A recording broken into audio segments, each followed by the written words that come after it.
Ya, hola, salam Jastok. Banyak match yang skornya gila. Kita mulai dari Liga Inggris dulu deh, karena Liga Inggris yang dimulai dulu, yang lain kan Barca Milan itu lebih malam ya. Chelsea menang 1-0 dan Chelsea main jelek banget ya. Terutama babak pertama itu nggak ada organisasi sama sekali. Gue masih bingung kenapa mereka Tuchel pasang Loftus-Cheek di sayap kanan. Padahal kalau mau dengan posisi seperti itu, ya mending Reece James sekalian. Walaupun Reece James juga sering nggak punya kontribusi, tapi dia itu nyaris nggak pernah pasang Ziyech yang harusnya bisa at least membantu serangan. Babak pertama amburadul. West Ham jelek juga. End passingnya, crossingnya, gue ngeliat babak pertama puyeng sendiri. Bahkan fans Chelsea pun banyak bilang di Twitter akun gue bahwa gila, ini babak pertama jelek banget. Masuk ke babak kedua nggak ada pergantian kalau nggak salah. Nggak ada pergantian. Baru menit 76 3 pemain masuk. Loftus-Cheek diganti Ziyech, Werner diganti Pulisic, Lukaku ganti Kai Havertz. Oke.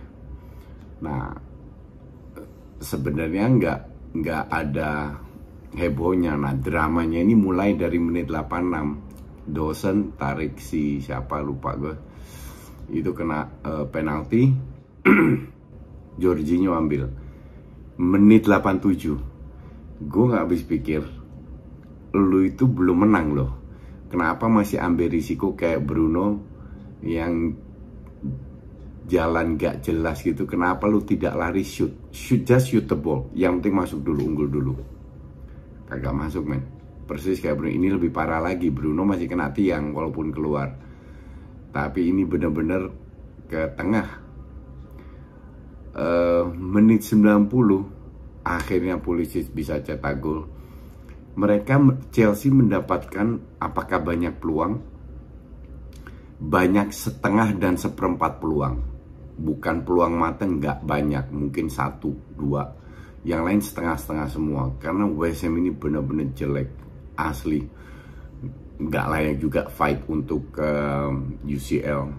Sekarang justru kalau gue lihat sisanya pertandingan, kemungkinan West Ham sama MU yang fight untuk Conference League. Terus UEL dan UCL tinggal Arsenal sama Spurs. Ya, cuman Chelsea nggak bisa apa ya. Kan gue bilang untuk gue musim 21-22 ini gagal. Karena Chelsea tidak membuktikan bisa bermain bagus dan bisa bersaing dengan Liverpool sama siapa namanya, City. Oke. Walaupun ntar masuk final di FA Cup, tapi dengan kualitas, dengan dana yang dikeluarkan Chelsea, harusnya bisa bersaing dengan Liverpool dan City ini. Karena si Tuchel kepala batu aja main 3-4-3 udah jelas karatan terus. Tapi ya dia tetap terapkan itu, is up to you lah. Mereka toh ya akan stuck di rank 3. Poinnya terlalu banyak juga buat diuber oleh Arsenal atau Spurs. Terus kita ke Liverpool juga nggak jauh beda ya. Everton ini kalau gue bilang main negatif football ya, bener-bener banyak drama, main keras, parkir bis. Di babak pertama Liverpool juga sangat kesulitan dengan untuk meng-create chances. Nggak banyak peluang, mungkin 1-2 di babak pertama, nyaris nggak ada. Kombinasinya juga sering gagal, crossingnya nggak terlalu bagus. Sampai masuk ke babak kedua dan Liverpool benar-benar gempur terus ya. Gue nggak suka tim yang bertahan, kalian tahu itu semua. Everton ini benar-benar parkir truk, udah bukan bis lagi. Nah, menit 60 masuklah si Origi gantiin Keita sama Luis Diaz gantiin Mane. Baru berjalan, baru serangannya lebih tajam lah. Golnya pertama, which is sangat layak sih. Gol pertama itu dari siapa namanya, Andrew Robertson, yang headingnya diperpanjang oleh Origi. Habis itu Everton sedikit keluar, memberikan ruang untuk itu lewat free kick yang saltonya si David Luiz Luis Diaz, saltonya Luis Diaz, ketinggian buat kiper, di heading sama Origi, masuk. Origi emang kalau jadi super sub hebat banget. Gue masih inget lawan Barca, dia juga cetak gol, mempersulit semuanya. Tapi di Vogue Origi nih, kalau gue bilang mending tahun depan pergi, pindah ke Serie A. Gue rasa dia lebih cocok bermain di tim kayak Inter Milan, AC Milan.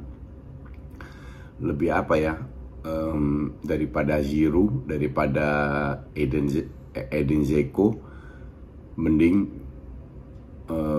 Origi kalau gue bilang, daripada dia nggak pernah main juga. Apalagi di depan ada Jota, Firmino, Mane, Luis Diaz sama Salah, 5 pemain buat 3 tempat, nyaris nggak pernah main. Jadi untuk gue sih mending ke Serie A. But anyway, Liverpool menang, sangat layak menang. Akhirnya ya tetap memperkecil poin dengan City di 1 poin. Nah, di IPL serunya begini nih. Atas masih bisa bersaing, untuk UCL masih bersaing, di bawah pun masih bersaing, karena Burnley menang 1-0 lawan Wolves dan Everton kalah. Sekarang Everton berada di rank 18, zona degradasi, selisih 1 poin dengan Burnley, tapi kekurangan 1 pertandingan. Kalau nggak salah selisih 2 poin, selisih 2 poin. Jadi kalau seandainya 1 pertandingan Everton menang, Everton berada di dengan 32 poin, Burnley 31 poin. Ya, inilah serunya IPL. Kita ke Milan. Milan ketinggalan terlebih dahulu. Dari awal Lazio masih mengontrol pertandingan dengan membangun serangan, ya control the game lah. Habis itu mereka cetak 1-0, which is good goal, si Immobile, nggak lama. Nah, setelah itu Milan mulai dengan gerusak-gerusuknya. Dapat 1 gol dari Giroud. Nah, itu asisnya Leo bagus, harus gua akui itu. Dapat 1 gol.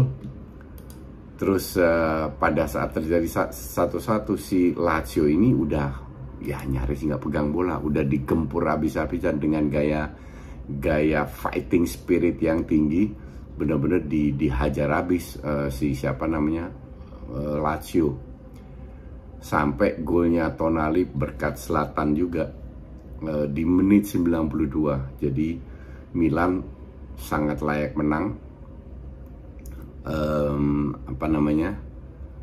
Sekarang selisihnya mereka sekarang berada di rank 1, tapi Inter ketinggalan 1 pertandingan. Kalau itu menang, Inter tetap unggul 1-0. Jadi di Serie A ini seru juga. Tapi Lazio di bawah Sarri ini benar-benar amburadul ya, jelek banget.